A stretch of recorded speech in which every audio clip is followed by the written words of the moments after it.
Okay, welcome everyone.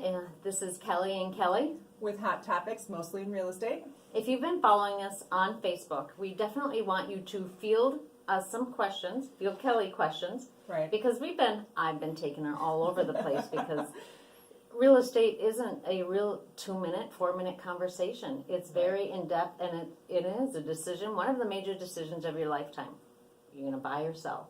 Right. So because we've been kind of all over the board and that kind of stuff, what Kelly and I have talked about doing is maybe just a little bit more of let's answer one question each time. So go ahead, please visit our Facebook pages, both Kelly Kleist Realtor and the K99 page.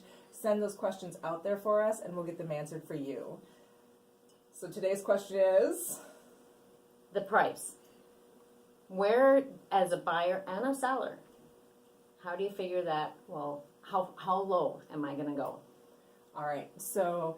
Or how high? Right, so what this really is, even though it is a question about price, what it really is a question about negotiations, right? Okay. Yes. So that we need to figure out what is the appropriate price to offer, what is the appropriate price to respond with.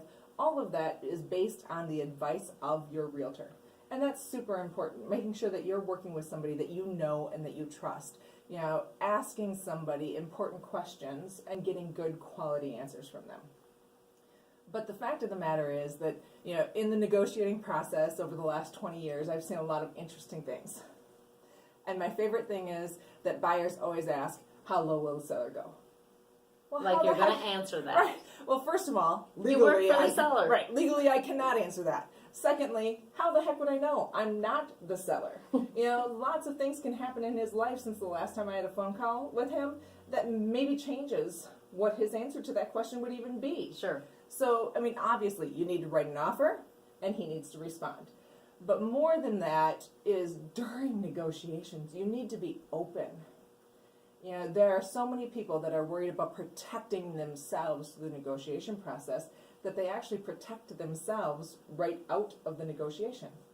My favorite is final offer. Yeah, X marks the spot. This is my lowest price. This is whatever. You know, there are so many things. It's a 9-page offer. That means that the negotiated items are anything from inspections, financing, closing date, what items get left behind, what dictates a fixture, all of those kinds of things. So how can we say, this is my final offer? You don't know what they're coming back with. Right. We got blindsided, Sheldon and I.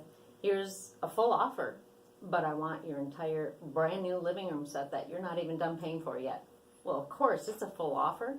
Take the living room furniture. Well, and here's the thing.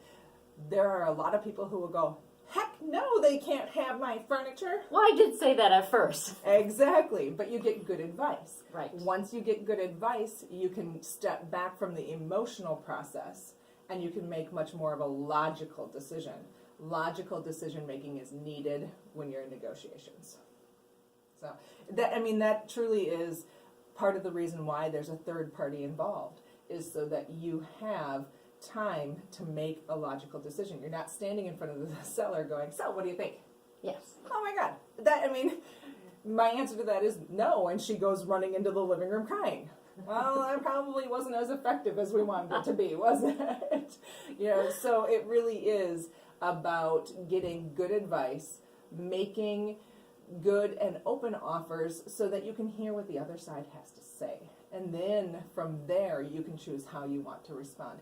Don't choose how you're going to respond to their next offer before you even know what it is. And it's not, I like what you said, it's not always about the pricing because there's 9 pages to that document. Right. There's a lot of places to negotiate, not just that dollar figure. Right. So that is, and wraps up our one question this time, because we are all over the board otherwise, and that is about pricing and negotiations.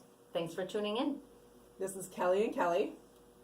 Got her again! This is Kelly and Kelly with hot topics, mostly in real estate. Yes.